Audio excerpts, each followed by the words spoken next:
Praise God, purihin po ang Panginoon. Good morning, good afternoon, good noon, good evening. Nasaan mo po kayong panig ng mundo ngayon? Gusto ko po kayong batiin ng isang mapagpalang araw ng linggo. Happy, amazing Sunday, everyone. This is Pastor Paul Balgos of Amazing of Crossover Campus. And I hope that you are all doing well, kagaya ng lagi ko pong sinasabi at ipinapaalala sa lahat po ng atin pong mga kasama po dito sa online pananambahan natin. Ano man po ang atin pong mga pinagdadaanan, gaano man po ito ka-challenging, gaano man po kahirap, gaano man kabigat, gaano man kadilim ang pinagdadaanan natin sa yugto ng ating mga buhay, lagi ko pong pinapaalala, biblically speaking, tiyak mas marami pa rin po tayong mga bagay na dapat pong ipagpasalamat sa ating Panginoon. Now, before we proceed sa ating pong third installment ng ating pong brand new series for the month of April entitled Undefeated, Victory Through Christ Alone, pwede po bang itype nyo muna sa comment section, where are you attending right now? Sang panig ka ng Luzon, ng Visayas, ng Mindanao, sang panig ka ng Asia, ng Europe, ng Middle East, sang parte ka, itype nyo po sa comment section para at least makita po ng ating po mga online team kung saan na po ba talaga nakakaabot ito pong ating pong pagbabahagi ng mabuting balita ng ating pong Panginoon. Napakaganda po. Sige po, type nyo sa comment section.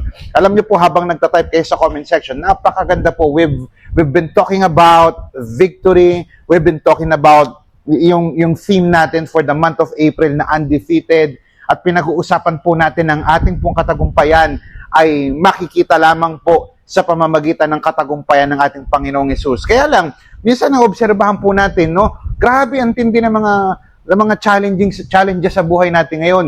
Nandyan po yung kabi-kabilang kaguluhan, nandyan po yung kabi-kabilang pagtaas ng presyo ng mga bilihin, including ito nga pong pinagdadaanan natin ngayon na napakataas po ng presyo ng gasolina, napakataas po ng presyo ng diesel, napakataas na po ng presyo ng unleaded, at syempre kapag nagtaasan po ang mga presyong ng gasolina, damay po yung mga presyo ng iba pong bilihin sapagkat importante pong parte na ng buhay natin yan, ng gasolina yan. At yung buhay po natin, napapansin po ninyo, ang buhay natin parang walang katapusang bakbakan. Pwede po bang itype niyo sa comment section, bakbakan? Yan ba yung tema ng buhay niyo ngayon? Walang katapusang bakbakan, walang katapusang digmaan. Minsan yung gera na pinagdadaanan po natin sa ating buhay, minsan ito po ay tahimik lang sa ating isip, ikaw lang ang nakakaalam. Pero minsan, meron pong gera o alam mo yun, digmaan na hinaharap po tayo na krisis po sa ating pong pamilya. Financially, yung iba naman po ay emotionally, relationally, yung iba naman po, meron naman pong pinagdadaanan sa family, sa kanilang health, yung iba naman po sa career, sa business, sa trabaho. Pero alam niyo po, sa gitna po ng atin pong pinagdadaanan, sa lahat po, sa gitna po ng lahat ng ito, bilang mga Kristiyano, bilang po mga mananampalataya, bilang mga anak po ng Diyos, meron pong pangako ang ating pong Diyos sa atin, sa Kanya pong salita, particularly sa Romans chapter 8, verse 37. Now, I want you to open your Bibles with me and let me read it with you sa New King James Version, no? Romans chapter 8 verse 37. Ang sabi po ng Bible, by the way, ang nagsulat po nito ay si Apostle Paul sa mga Christians noong unang panahon sa Rome, at gusto niya pong i-encourage yung mga Christians po noon, gusto niya pong itama yung theology, yung view ng mga tao noong unang panahon sa kasalanan, yung view po ng mga tao patungkol sa kaligtasan, patungkol sa kung sino ang Diyos, ang grace ni Lord. Napakaganda po at napakayaman sa theology nito pong Romans, na Book of Romans na ito. Pero ngayon, ang pag-uusapan natin yung certain passage sa Book of Romans, chapter 8, verse 37. Ito po ang sinasabi ng salita ng ating Panginoon. Sa verse 37, "Yet, in all these things, we are more than conquerors through Him who loved us." Sa Tagalog po, ang ganda sabi dyan, pero hindi ganito ang kalagayan natin. Pero kahit ganito ang kalagayan natin, kayang-kaya nating mapagtagumpayan ito sa tulong ni Kristo na nagmamahal sa atin. Purihin po ang Panginoon sa pagkakabasa ng kanyang banal at makapangyarihan salita. Ang sabi ni Apostle Paul, hindi lamang daw tayo survivors, kundi mga more than conquerors. Ang tanong, paano natin masasabi na panalo na tayo habang ngayon, nasa gitna pa rin tayo ng mga matitinding pagsubok? Oo nga, no? Kung sinasabi ng Bible na hindi lamang po tayo mga survivors, sinasabi ng Bible, particularly itong verse 37, that we are more than conquerors, Paano natin masasabi na panalo na tayo, na victorious na tayo, habang dumadaan pa rin tayo sa gitna ng matinding pagsubok ng ating mga buhay? Some of us are going through tough times sa kanila pong family. Yung iba sa atin may mga kapansanan, may matinding karamdaman. Iba naman sa atin, we are broke financially. Maybe some of us are going through tough times sa kanilang friendship, sa kanilang family, even sa kanilang kalusugan. But dito sa part pong ito, explain ko pa po yung mga nangyayari dyan sa Romans chapter 8. Pero sa yugto pong ito, si Paul po, sumagot po siya, not theoretically, but tama pong theology na nakababad po sa tinatawag nating suffering. Let me just repeat it. I want you to type that in the chat, suffering. Si Paul po, using this verse, sumagot po siya hindi sa pamamagitan lamang ng theory, but with theology. Isa pong theology na nakababad po sa suffering.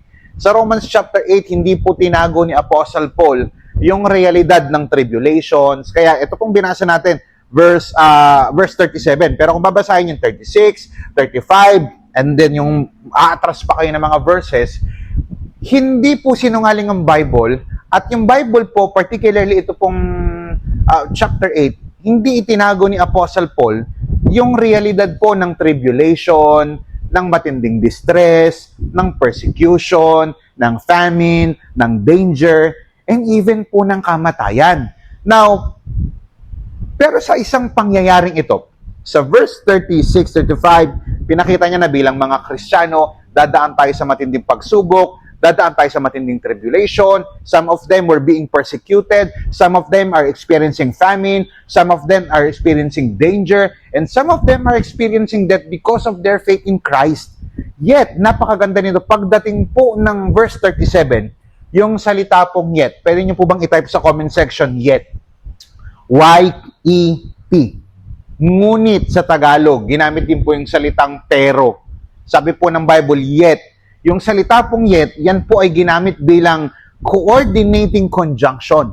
Ibig sabihin, may contrast siyang naunang thought sa verse 36, 35, 34, and yet, ito pong yet, meron po siyang statement na hindi po katulad nung nasa verse 36, 35. Ito pong yet na po ito, simple lamang po ito, parang ano po yan, yung for the wages of sin is death, bad news, but the gift of God, good news. So ito pong yet na ito is turning point po ito ng ating pong Christian life, particularly ng mga Christian noong unang panahon. Yan yung turning point ng buhay ng isa pong mananampalataya. Now, today, this afternoon, this evening, this morning, depende anong oras po kayo nakakapanood, saan man po kayong panig ng mundo ngayon, samahan niyo po ako sa ating pong topic entitled Anatomy of Our Victory. Can you type that in the chat? Anatomy of our victory. Ito pong anatomy na to, ginagamit po yan, literally speaking, anatomy po ng human, ng body natin, andyan po ano yung pumapaloob, yung bumubuo sa ating pagkatao, human anatomy. Then yung skeletal system, cardiovascular system. Now, figuratively speaking, ginagamit din po yung anatomy sa iba pong mga kaparaanan. Iba ginagamit yan, anatomy of a sermon. Diba, may intro, merong body, merong conclusion, yan po yan. Now, sa atin naman pong mga Christian, anatomy of our victory, ano po yung nakakapaloob o nakapaloob sa atin pong katagumpayan kay Kristo? Paano natin masasabi na panalo na tayo kung hanggang ngayon ay nasa gitna pa rin tayo ng matinding pagsubok? Napakaganda niyan. I don't know who is this for. Hindi ko alam kung para kanina to, but one thing is for sure. Someone needs to hear this. This message needs to be shared. This message needs to be heard. Sapagkat lahat po tayo, yung iba siguro katatapos lang, iba siguro papunta pa lang, o yung iba siguro ngayon, nasa gitna po siya ng matinding digmaan ng kanyang buhay. Ang sagot po dito po sa Anatomy of Victory na pag-uusapan po natin ay binigay na po ng Diyos gamit po ang verse na ito. Pag-usapan po natin yung verse 37. Sabi po ng Bible, yet, conjunction, in all these things, we are more than conquerors through Him who loved us. Paano natin masasabi? Ano yung matinding katotohanan na pwede natin matutunan dito? Point number 1, our victory is battle-related. Pwede po bang i-type natin sa comment section, battle-related? Ito pong salitang, in all these things, yung in all these things na po ito pong phrase na in all these things, babalik ka po, sabi ko nga po kanina, for you to get the context, atras ka lang ng ilang verses, ito po sa verse 35, yung hirap, yung pagdurusa, yung gutom, yung mga panganib na pinagdadaanan ng mga early Christians because of their faith in Christ.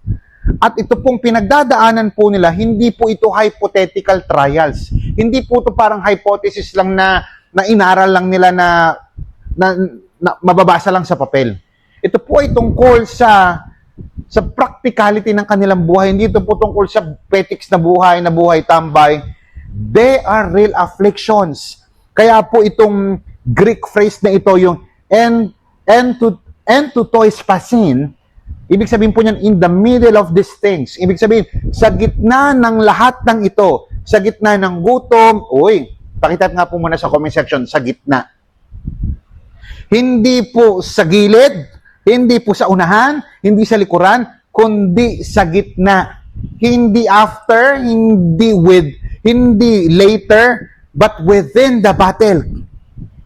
May matindi po silang pinagdadaanan. Ano pwede natin matutunan dito? Ang katagumpayan po natin, related po yan sa pinagdadaanan natin problema ngayon. Kapatid, if you want to experience victory in life through Jesus Christ, victory is not escape, it is endurance. Sinasabi lang po ni Apostle Paul na ang victory ay victory sa larangan ng pananampalataya, sa mga pinagdadaanan po natin, ay hindi po napapatunayan sa pamamagitan ng absence ng adversity. Hindi po kawalan ng problema, kundi sa pamamagitan ng perseverance habang dumadaan tayo sa matindi pong problema. Yung Greek word po ng conquerors ay hupernikomene, na ang ibig sabihin, galing po yan sa dalawang salita na hooper at saka nikao, na ang ibig sabihin over, beyond, above, yung hooper, at saka nikao, to conquer, to overcome, to win. Ibig sabihin, sabi niya, more than conquerors. Ibig sabihin nito, super panalo at higit pa sa panalo. Mga kapatid, gusto ko po sabihin sa inyo, ano man po ang pinagdadaanan natin, ang battle ay requirement para sa blessing. Ang mga tao po na pinagpapala ng Diyos, pinadadaan niya muna sa matinding mga pagsubok, sa matinding mga trials. Hindi ka matatawag na conqueror kung wala kang tinalo. I don't know kung ano po ang iyong pinagdadaanan, but I was really reminded by this quote by Mr. Charles Spurgeon. Sabi niya, the Christian is made strong and firmly rooted by all the trials and storms of life. Mga kapatid, pinapalakas, ang isang Kristiyano daw po ay napapalakas at nagiging, firmly rooted siya sa kanyang pananampalataya sa pamamagitan ng mga trials at ng mga bagyong pinagdadaanan niya sa buhay. Ano man po ang inyong mga pinagdadaanan ngayon, because of your faith in Christ, tandaan po natin na tayo po ay lumalakas, tayo po ay napapatatag, tayo po ay lalong dumidepende, nawawala po yung listen to this, every time that we are going through tough times, every time that we are going through difficult times in life, for the sake of following Christ, for the sake of our faith, tandaan po ninyo, it keeps us dependent. It makes us more dependent sa ating pong Panginoon Diyos. Ang tagumpay po ay hindi po kawalan ng laban. Ito po ay presensya ng kapangyarihan ng Diyos sa gitna ng laban. May mga panalangin po tayo, Lord, sana matapos itong problema ito. Wala pong masama doon. Pero habang pinagdadaanan po natin ito, isama rin natin sa panalangin natin, Lord, kung hindi pa matatapos ang bagyong ito, samahan niyo po ako sa gitna nito. Why? Even si Jesus Christ po, hindi po niya na-avoid ang suffering. He overcame it. He overcame through it. Si Jesus Christ po, dumaan din po siya sa mga pagsubok, even yung matinding pinagdaanan, yung kamatayan sa krus. Bago ang corona, meron muna siyang krus na pinagdaanan. Kapatid, bago ang tagumpay, tandaan mo, sa lahat ng ating mga pinagdadaanan ngayon, meron tayong mga problema, gagamitin ito ng Panginoon para makita natin ang kaluwalhatian ni Lord, para mag-glorify natin ang ating Panginoon sa lahat po ng ating pong pinagdadaanan. Marami po mga Christian ngayon, maybe may mga pinagdadaanan ka, but let me tell you this, si Jesus Christ, bago ang corona, dumaan muna siya sa matinding suffering. tanungin kita ngayon, nasa season ka ba ng distress o matinding problema? Perhaps some of us are going through financial difficulties, relationship, sa family, even sa ating health, even sa ating career na walang ka ng trabaho, nagkaroon ka ng problema, pag mo isipin na pinabayaan ka ng ating Panginoon. Kapatid, ang struggle mo ngayon ay prerequisite o requirement para sa iyong promotion, sa iyong pananampalataya. Kaya kumapit ka lang sa mga pangako ng ating Panginoon. Pwede bang i-type mo sa comment section, kapit lang. Come on, i-type mo sa comment section, kapit lang. Kasi ang katagumpayan, niluluto yan sa gitna ng battlefield. Sa gitna po ng battlefield. Kaya tigilan na po natin yung pag-i-interpret sa mga battle na pinagdadaanan natin na tayo ay talunan. Ito pong pinagdadaanan natin, breeding ground po yan para sa victory po natin na nakukuha lang kapag tayo ay nagtiwala sa ating Panginoon. So when you are facing pressure, huwag mong tanangin, Lord, bakit ako? Ang tanangin mo, Lord, paano ka lalabas dito? Paano ko makikita yung kapangyarihan mo dito? Paano mo malalaman na si Lord pala ang dakilang manggagamot kung hindi ka dadaan sa matinding karamdaman? Paano mo malalaman na si Lord pala ang nagpo-provide kung hindi ka dadaan sa matinding kakapusan? Paano mo si Lord na malalaman na siya pala ang nagbibigay sa iyo ng matinding satisfaction kung hindi ka dadaan sa matinding kauhawan o matinding gutom? Mga kapatid, sa mga panahong pinagdadaanan mo ay mabigat, hayaan mong kumilos at makita mo ang pagkilos ng ating Panginoon sa gitna ng iyong mga trials. Pwede po bang palakpakan natin ang ating Panginoon? So what is point number one? Point number one is our victory is battle-related. Paano natin masasabing panalo na tayo kung hanggang ngayon nasa gitna pa rin tayo ng matinding pagsubok? Because our victory is battle-related. Hindi pwedeng magtagumpay na walang pinagdadaanan. Hindi pwedeng makuha ang trophy na walang pinagdadaan ng matinding pagsubok. Pangalawa, sa verse 37, yet, in all these things, we are more than conquerors through Him who loved us. Pangalawa, our victory, hindi lamang po battle-related, our victory is Christ-centered. Pwede po bang i-type niyo sa comment section, Christ-centered? Nung sinabi po ni Apostle Paul o Apostol Pablo, na we are more than conquerors through Him, nilinaw po niya ito. Tayo ay higit na matagumpay through Him. Sa pamamagitan daw ni Kristo. Tayo daw ay mananagumpay, higit na tagumpay sa pamamagitan ni Kristo. Yung English word po o yung Greek word po na proposition na ginamit niya ay dia.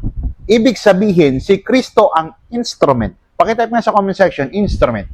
Sinasabi lang ni Apostle Paul through this verse na si Jesus Christ daw ang instrumento o dahilan kung bakit sila tagumpay.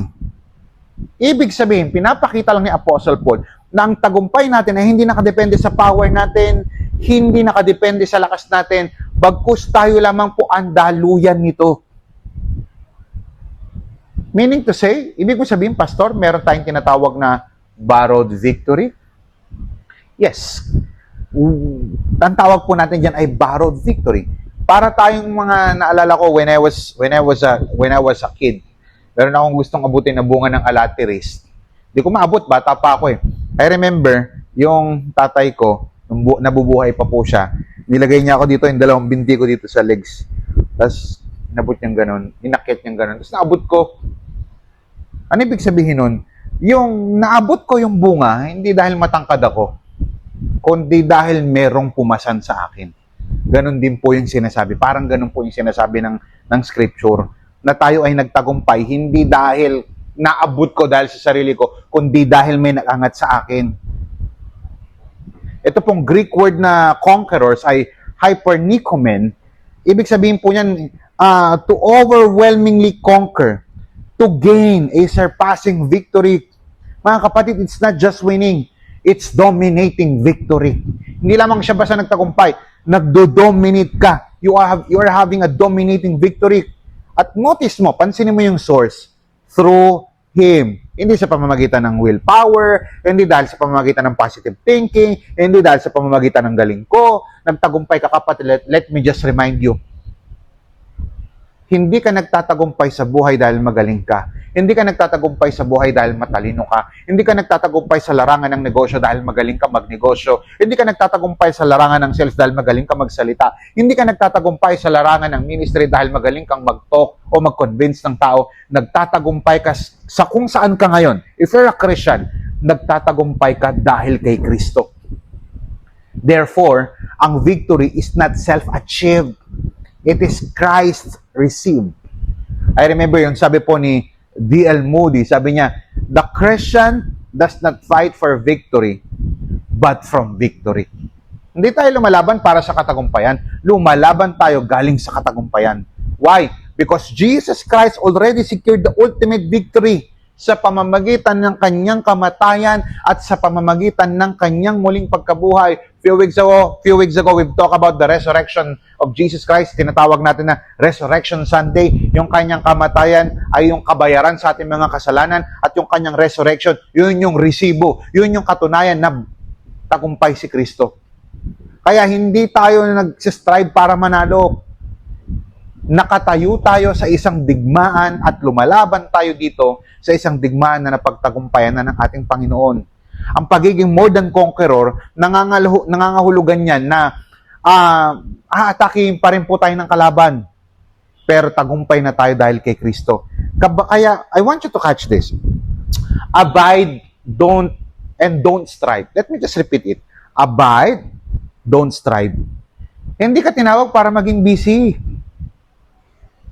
Marami sa atin, sobrang busy kunin yung mga pangarap natin, sobrang busy na natin sa trabaho, pero wala na tayong time para manatili kay Kristo.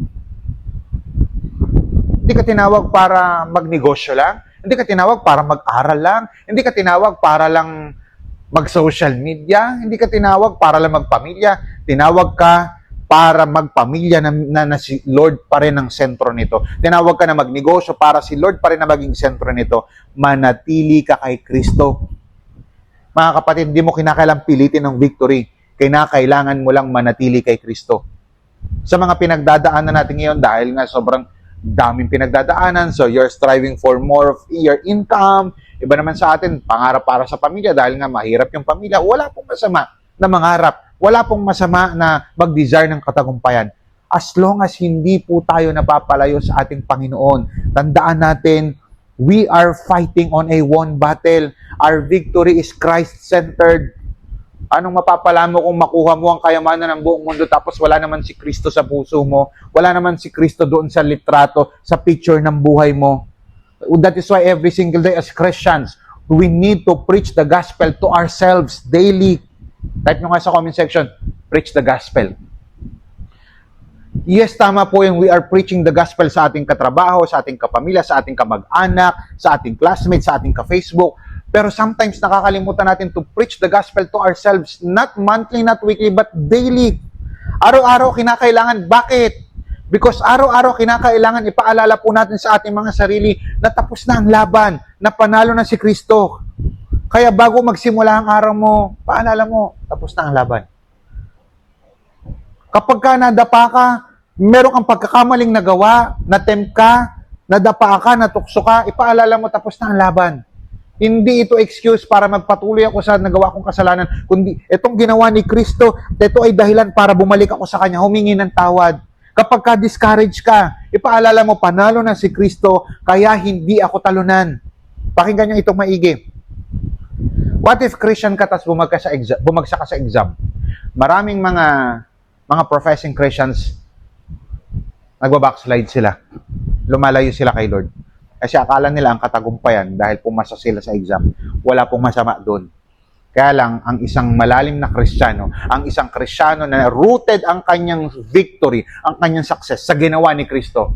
Pumasa man ako o hindi, basta gawin ko yung the best call. Ba, pumasa ako, praise the Lord.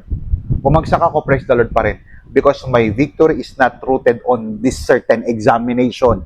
My victory is rooted, catch this, my victory is rooted on the finished work of Christ.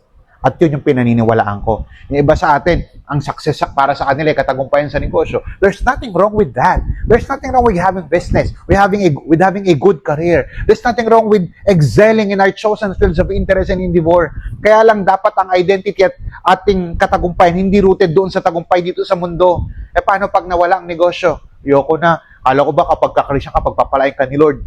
Kamusta naman si Job?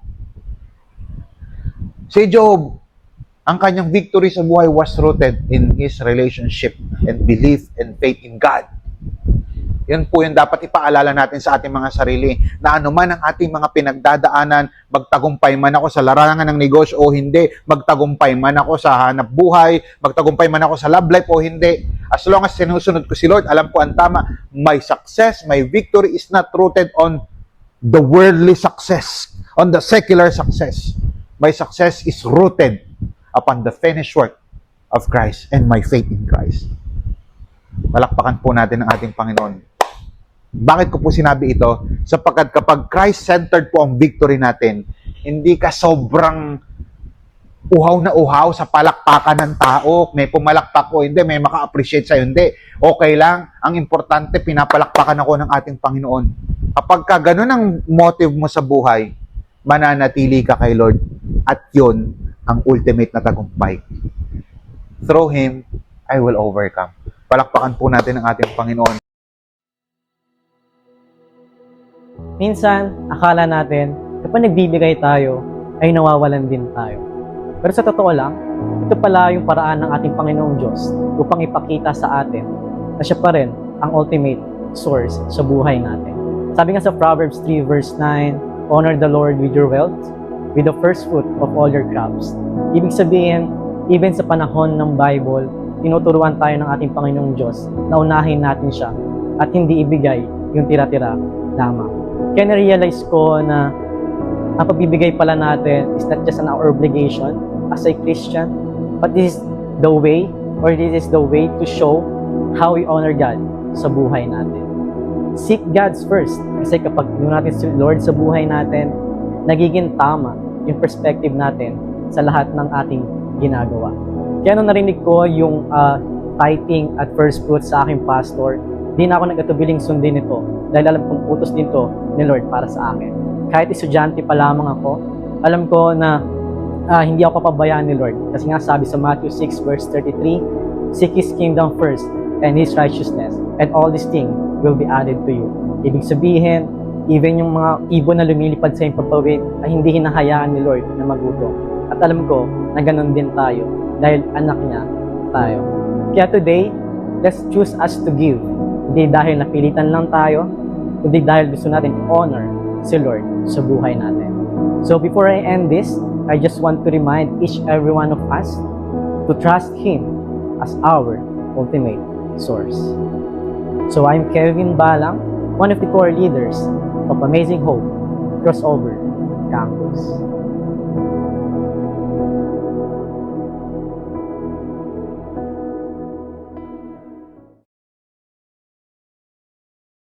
Last point, verse 37 pa rin po tayo, ni-expound po natin ito.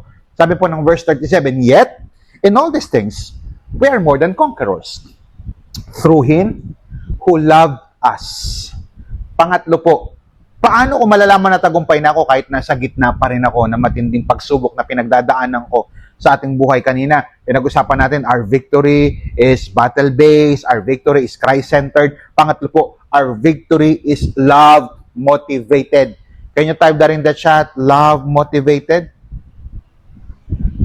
Si Paul po, kinungkulod niya po itong kanyang sinabi sa pamamagitan po ng phrase na ito. Through Him who loved us. Ito pong salita pong love na ito, yung love na nakikita po niyo dyan sa screen, galing po sa salitang Greek na agape. Na ang ibig sabihin po ay selfless, sacrificial, unconditional love. Marami pong klaseng love dito sa mundo. And as a matter of fact, kung babasahin niyo po ang Bible, marami rin pong klaseng love. Kala mo lang salitang love yan sa English, pero may iba't ibang klaseng ibig sabihin yan. Merong agape, merong pong phileo, merong pong eros, pero ito pong tinutukoy po dito na love, Yung love po sa John 3:16, yung agape, yung selfless kind of love ng ating Panginoon, yung sacrificial love ng ating Panginoon, yung unconditional love ng ating Panginoon. This is not just emotional love. Hindi ito yung love na nararamdaman lang. It is demonstrated love. Ang reference po niyan yung Romans chapter 5 verse 8. Pinakita ni Lord yung pagmamahal niya sa atin. While we will still sinners, Christ died for us. Listen to this very carefully. Ang ating pong katagumpayan sa buhay ay rooted o nakaangkla hindi po sa ating pag-ibig, kundi sa pag-ibig po ng ating Panginoon para sa atin. At yung verse na ito, nagtatapos po, so through Him who loved us. Ulitin ko po, yung salita pong love, galing po yan sa eros. Galing po yan sa agape, na pag-ibig. Tumutukoy po ito sa isang pag-ibig na nakita po natin sa pinakamagandang litrato na ipinakita po ng kasaysayan. At yan po, yung ginawa ni Jesus Christ sa cross.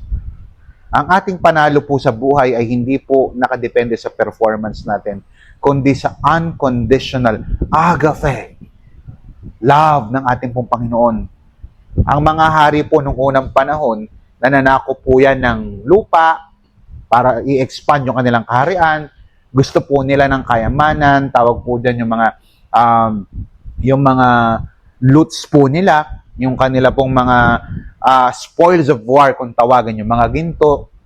Pero yung ating pong hari, si Kristo, tinalo ang kamatayan. Hindi po siya nanakop ng lupa, hindi po siya nagdejar ng ginto kasi daanan lang po niya yun sa langit. Yung ginto, tinalo ang kamatayan para sa ating mga tao. Mga kapatid, love motivated ito. Dahil minahal tayo ng Panginoon bago ka pa sumabak sa gera. Sabi po ni Oswald Chambers, the bedrock of our faith is unmerited, unchanging love of God. Wow! This is beautiful. Sabi ni Oswald Chambers, let me just repeat it, the bedrock of our faith is the unmerited, unchanging love of God. Overwhelming, unchanging love of God. Yung pinaka-bedrock daw po ng ating pananampalataya is the unmerited, unchanging love of God. What a quote, what a declaration. Kapatid, gusto kong i-remind sa'yo, when everything else shakes, His love remains the constant foundation of our victory. Talikuran ka man ng mundong ito, mag-break man kayo ng girlfriend mo o boyfriend mo, iwanan ka man ng mga pamilya mo dahil sa pagsunod mo kay Kristo, hindi ka iiwan ng pag-ibig ng ating Panginoon. Sabi ni Max Lucado, God loves you just the way you are, but He refuses to leave you that way. Mahal ka ng Panginoon, anuman ang estado mo sa buhay ngayon, anuman ang pinagdadaanan mo ngayon, anuman yung karumihan na pinagdadaanan mo, gaano man karumi yung past mo, yung present mo, God loves you just the way you are. But here's the greater thing about God. He refuses to leave you that way. Ang ating pong Panginoon, hindi po kagaya ng Diyos na pinopromote po ng mga tao ngayon, na dahil mahal ka ni Lord, hayaan ka niya, ganyan ang tingin mo sa gender mo. Na dahil mahal ka ni Lord, hayaan ka niyang lasinggero. Tandaan nyo, ang ating Diyos ay hindi Diyos na konsentidor. Ulitin ko, ang ating pong Diyos ay hindi po Diyos na konsentidor. Hindi niya hahayaang manatili kang lasinggero habang buhay. Hindi niya hahayaang babaero ka habang buhay. Hindi niya hahayaan manloloko ka, sugarol ka. Hindi niya hahayaan mapagmata ka habang buhay. Mahal ka ng Panginoon pero ayaw niya. Pakinggan maigi. He refuses to leave you that way. Gagawa ang Panginoon. Gagamit siya ng sirkumstansya para tulungan kanya magbago. Kaya mga kapatid, if you feel defeated right now, remember that you are deeply loved, but not barely tolerated. Hindi ka kukonsintihin ni Lord, pero malalim ang kanyang pagmamahal para sa iyo. Kaya ngayon, maybe some of us are going through tough times. Kapag ka bumubulong ang kaaway mo, ang kaaway natin si Satanas, wala kang kwenta, hanggang diyan ka na lang, hindi ka na makakaon sa buhay, wala kang silbi. Kapatid, ipaalala mo sa kanya na panalo na at selyado na ang ating katagumpayan dahil kay Kristo. Hayaan mo ang pag-ibig ng Diyos ang maging wind in your sails.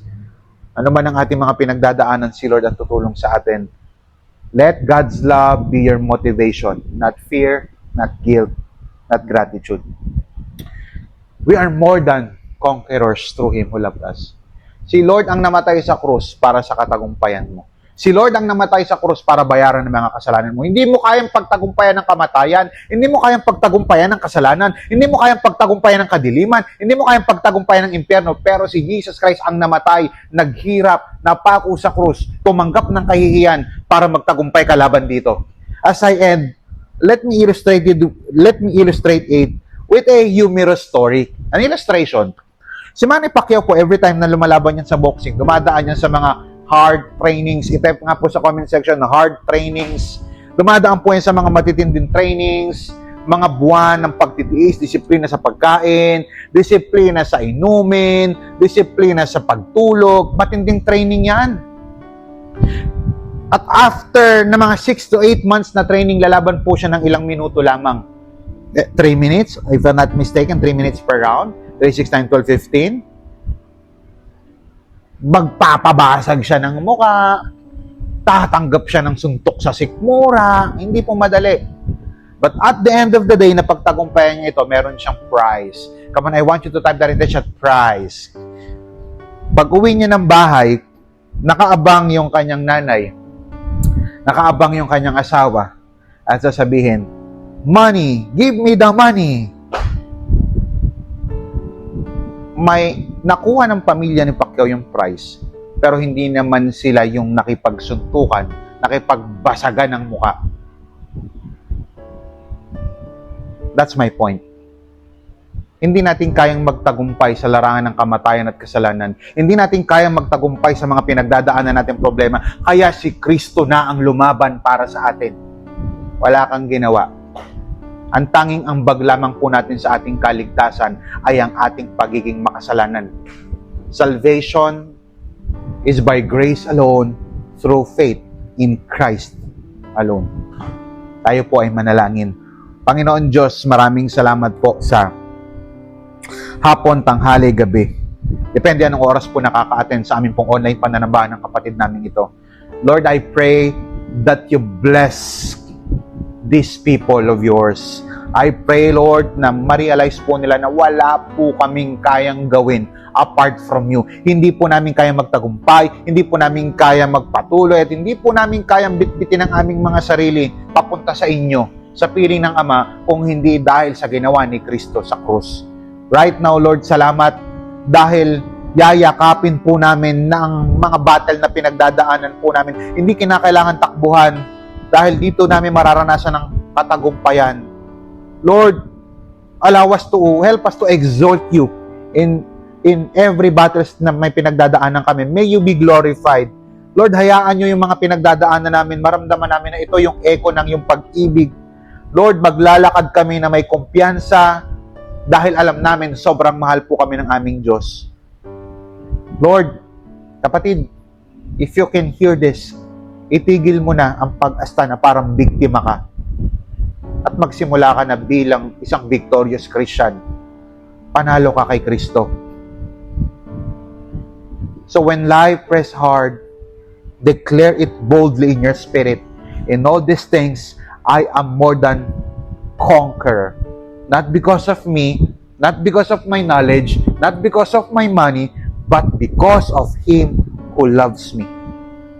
If you come here for the first time, for the second time, o matagal na pero wala ka pang personal relationship kay Jesus, will you accept the free gift of Jesus?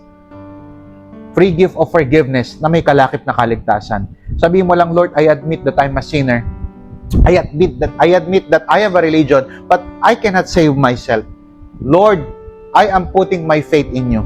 Lord, I am putting my faith in your finished work. Lord, hindi pala sapat yung ginagawa kong mabuti para makapasok ako sa langit. Kasi ang requirement sa langit ay holiness. Ang standard mo ay perfection. So therefore, Lord, kahit anong gawa ko ng kabutihan, parang maruming basahan ito sa harapan ninyo, hindi ako makakapasok dahil mabait ako.